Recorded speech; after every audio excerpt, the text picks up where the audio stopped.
Hello, I'm back. This time I'm making a buko pie. So I'm using the coconut meat.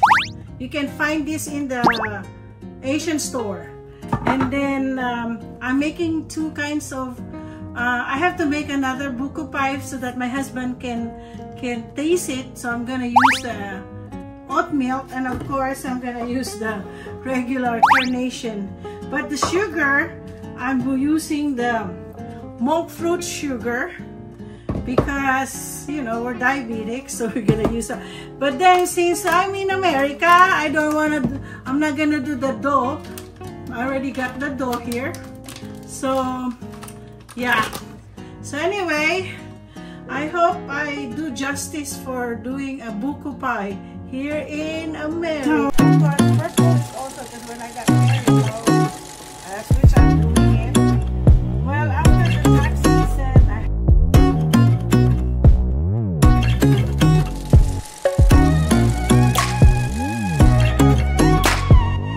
having a relationship with God, you know, that's the one I'm telling you, that accepting the Lord Jesus Christ as His personal Savior and Lord is your relationship with Him. well, drain all this coconut meat. We're not using the water. We have our own coconut water that we're gonna use. So I'll show you later the coconut water. Coconut water that you can drink too. Okay, almost there. Let's have one more. Hey, Tunda, Snowflake, get out there. Okay, so I have to drain. So this is my, and then we'll put it in here. Hey, but I have to dry it first. Dry it. So I'll put some of the coconut here. Magsisave ako para sa isa para kay husbandry. Ang ilan kaya to, no? I-mix muna natin to. Hindi pa siya pwedeng i-mix muna natin yung ano. Okay. Ginamit ko yung monk fruit para hindi masyadong ano. Lalagyan ko din po to. Masyado. So, sama-samahin natin siya. Para rin po siya yung ginawa kong berry fruit. Ako, sana po. Lagyan ko ng milk. Mix lang po natin siya bago natin anuhin. Sana po masarap to. Ay, madami yatang. So, ang water na gagamitin ko po ay coconut water. Hindi po siya coconut milk, kundi coconut water. Siguro isang ganito lang.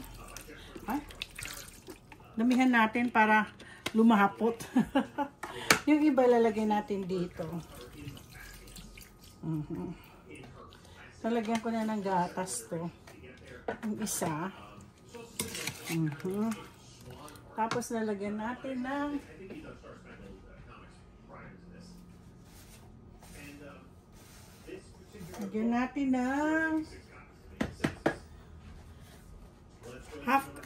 half cup lang to dala ko eh.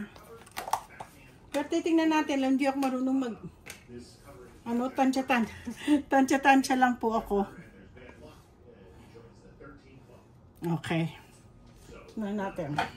Ako? Mukhang nakain ko pa. Para po siya ay lumapot. Yun po pampalapot po natin. Tignan natin.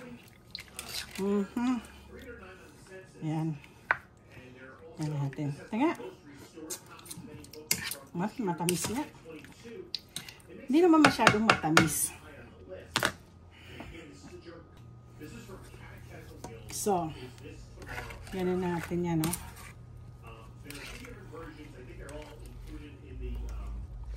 Tignan ko nga po kung medyo matamis-tamis. Ano lang na okay lang kasi ginamit ko naman yung matamis naman siya kasi monk fruit ang ginamit ko. So, pakukuluan ko po siya. Gagamitin ko isa dun sa kabila. So, medyo malapot-lapot na po siya.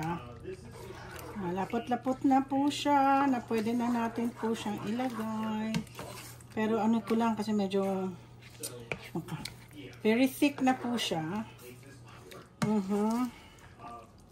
So, ilalagay ko po ito sa ano.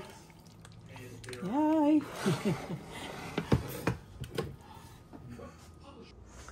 So, I'll just have to have it a little cooler. Medyo ano na siya, pwede na siyang ilagay sa ano. So, mag-ano na ako ng 375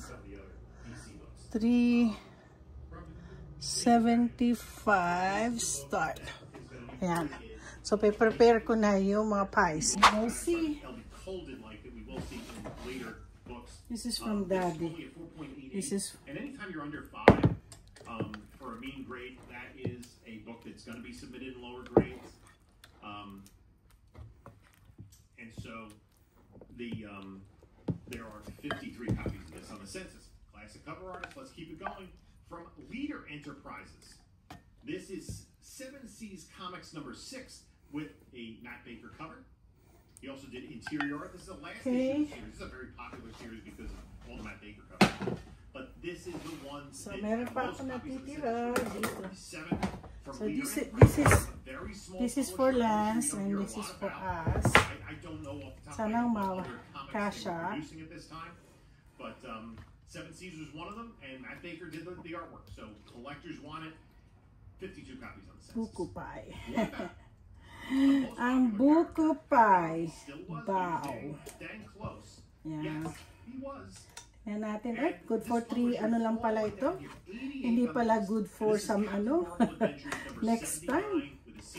Alam ko na kung ilan ang pwede. Okay. Did you know Frank Morgan was only 48 years old when he did The Wizard of Oz in 1939? Maybe he's 49. He was born in 1890. Pero may mga buko pie na napakasarap. Grabe. Lalo na yun nandun sa ano yun? Sa Sorsogon? Nung, ang pangalan nun? Nico ba yun?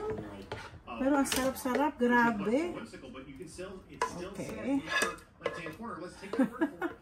Nakon ba yan? So, tatlong, tamang-tama, tatlo. Meron pa ako natitirang pie shell kasi I have another one that I need to do is this one.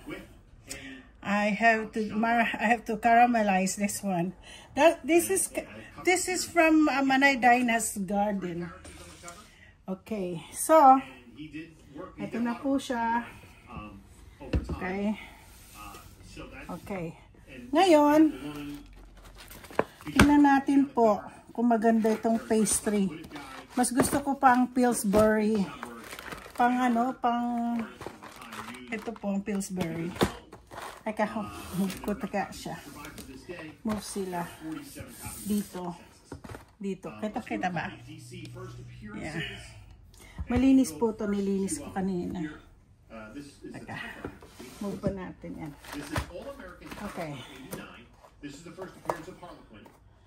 Okay. Kailan na po talagang lutuin ito kasi kung hindi, paano na? Expire na. Okay. Ito ang gusto ko sa Amerika. Meron. hindi na po ako nahihirapan gumawa ng dough. Though marunong naman ako gumawa ng dough.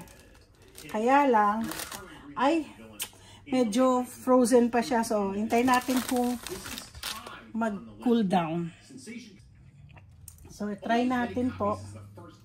Medyo naman na-cool down naman. Lalagay po natin ang Up next, the #1 book from Harry A. Chesler, Punch Comics number 20. Ganyanin po natin. Masyadong malaki yung isa. This has the bare-breasted women on the cover. All these kind of women in the talons. I think there's like a little dot there on one of them that I'm assuming may be nipple. And I guess you have this sci-fi female superhero, female character coming to the rescue. This, again, the #1 from Harry A. Chesler. Average grade in the sense of just 4.80, and I do point that out because it is under 5, which is sana po masarap. there are 44 copies. Masarap po sana. Up next, Human Publications. Airboy Comics Volume 4, number 8. That's how Airboy did his numbering. Meron pa isa dito. This is Kailangan po natin Arthur na. Penny and Bernard Sachs cover and art, and it includes interior art by Comrade Infantino and Simon and Kirby.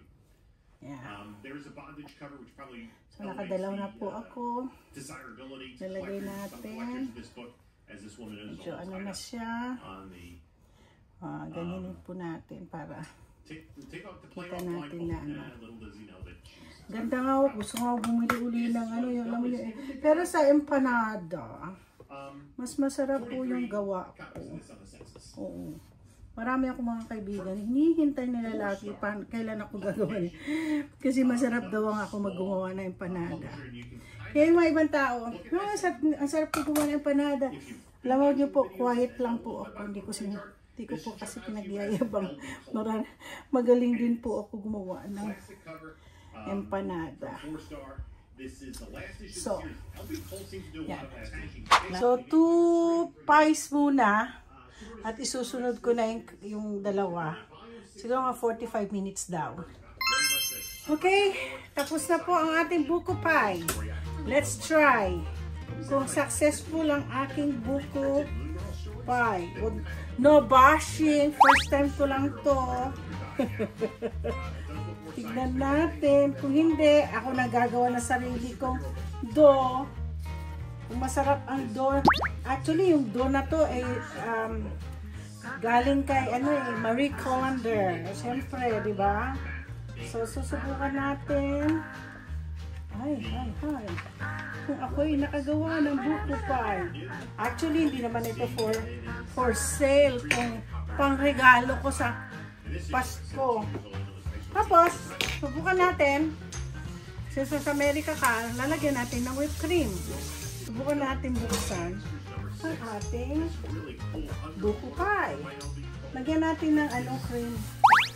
Ay, ano ba yan? Nakita nyo?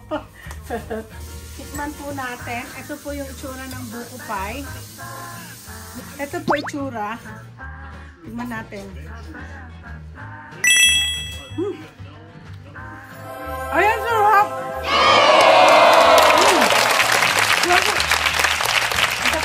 Kuha ka ng ang sarap ng buko pie ko. Ang sarap. Kaya lang yung sa asawa. Ikaw, tikim ka dito. Bakit yung ginamit mo? Nakaka-luchi. Luchi dito ka ba na? No. Para mag-ano ka. Ano sabi mo?